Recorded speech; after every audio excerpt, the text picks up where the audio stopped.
दोस्तों बहुत बहुत स्वागत एक बार फिर से आप सभी का हमारे इस यूट्यूब चैनल पे। और दोस्तों आज के इस वीडियो में हम बात करने वाले हैं एडवोकेट, लॉयर और बैरिस्टर, इन तीनों में क्या अंतर है आज हम जानेंगे इस वीडियो के माध्यम से।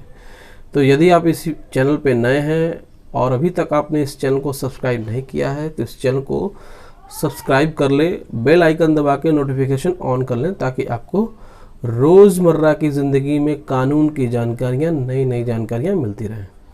तो चलिए दोस्तों शुरू करते हैं। दोस्तों आपने बचपन में ज़रूर से गांधी जी पे निबंध लिखा होगा और उसमें एक शब्द आया होगा बैरिस्टर, या फिर आप अपने आसपास अगल बगल देखते होंगे कि लोग काला कोट पहने हाथों में मोटी मोटी कानून की किताबें ले जाते हैं, तो अक्सर आप उन्हें एडवोकेट, लॉयर समझते हैं।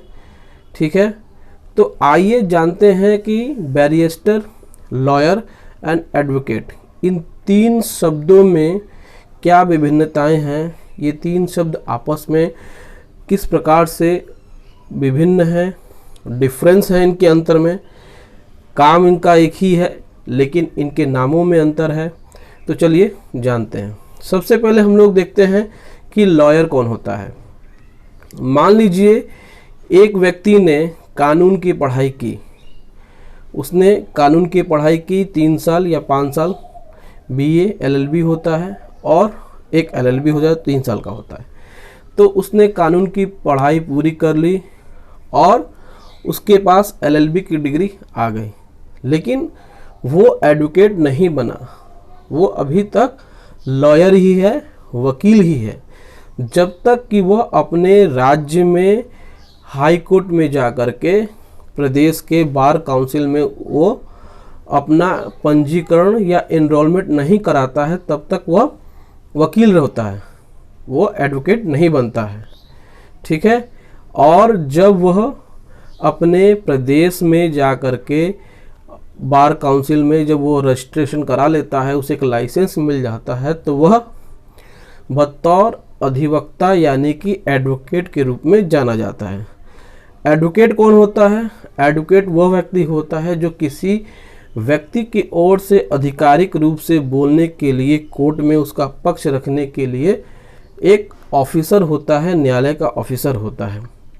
जब लॉयर, एलएलबी की डिग्री किया हुआ व्यक्ति, जब वह अपना पंजीकरण करा लेता है और ऑल इंडिया बार काउंसिल का एग्ज़ाम देने के बाद उसे एक और कोड मिलता है, ठीक है, जिसके माध्यम से वह एलिजिबल हो जाता है, योग्य हो जाता है कि वह किसी व्यक्ति का किसी केस में पैरवी कर सके। तो यहाँ पे ये लॉयर बन जाता है एडवोकेट। ठीक है, तो लॉयर और एडवोकेट में हमेशा अंतर होता है, इस बात को ध्यान रखिए। यदि मान लीजिए कि राम ने एलएलबी की डिग्री की है लेकिन वह वकालत नहीं करता है, वो एडवोकेसी नहीं करता है, वो बार काउंसिल ऑफ इंडिया का एग्ज़ाम नहीं देता है या अपना रजिस्ट्रेशन प्रदेश के बार में नहीं कराता है कि वो डिस्ट्रिक्ट कोर्ट में जा कर के प्रैक्टिस कर सके, और वो कोई दूसरा कार्य करता है, तो वो वकील होता है, उसके पास कानून की डिग्री है, लेकिन वो एडवोकेट नहीं होता है। एडवोकेट कौन होता है? एडवोकेट वह व्यक्ति होता है जो किसी व्यक्ति की तरफ से किसी केस में कोर्ट में पैरवी करता है। ठीक है, अब ये हो गया एडवोकेट और लॉयर के बीच में अंतर, यानी कि वकील और अधिवक्ता। ठीक है, अधिवक्ता को हम लोग एडवोकेट कहते हैं इंग्लिश में और वकील को लॉयर कहते हैं।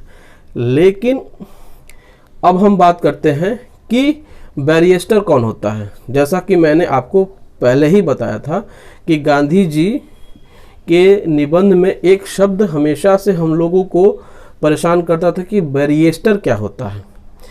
तो भारत में जो लोग डिग्री करते हैं, कानून की पढ़ाई करते हैं, उनको लॉयर, और जब वो अपना एनरोलमेंट करा लेते हैं या फिर बार काउंसिल ऑफ इंडिया का एग्ज़ाम दे लेते हैं तो उसके बाद वो एडवोकेट बनते हैं। लेकिन इंग्लैंड में जब आप कानून की पढ़ाई करते हैं तो वहाँ के कानून की पढ़ाई के बाद जो आपको डिग्री मिलती है वो बैरिस्टर की डिग्री मिलती है, उसे बैरिस्टर कहते हैं। तो इसीलिए गांधी जी को कभी कभी बैरिस्टर बाबू भी कहा जाता है। पुराने ज़माने में लोग इंग्लैंड में कानून की पढ़ाई करने जाते थे तो वे बैरिस्टर कहलाते थे। और इंग्लैंड के बहुत सारे जो वकील होते हैं, इंग्लैंड में जो प्रैक्टिस करते हैं कोर्ट्स में, उनको बैरिस्टर कहा जाता है। और भारत में जो लोग कानून की पढ़ाई करने के बाद प्रैक्टिस में आते हैं, उन्हें हम लोग एडवोकेट कहते हैं। यदि वो प्रैक्टिस में नहीं आते हैं, कानून की सिर्फ डिग्री रखे रहते हैं, तो उन्हें हम लोग लॉयर कह सकते हैं। तो ये था एक इन्फॉर्मेशन आपके लिए। आप कभी भी परेशान न हो, कभी भी कंफ्यूज न हो कि आपको एडवोकेट लॉयर में दिक्कत है। यदि आपको ये वीडियो पसंद आए तो प्लीज़ इस वीडियो को लाइक करें, इस वीडियो को शेयर करें, मेरे चैनल को सब्सक्राइब करें, बेल आइकन दबा के नोटिफिकेशन ऑन कर लें, ताकि आपको रोज़ कानून की नई नई जानकारियाँ मिलती रहें। आपका दिन हो, have a nice day. Thank you so much.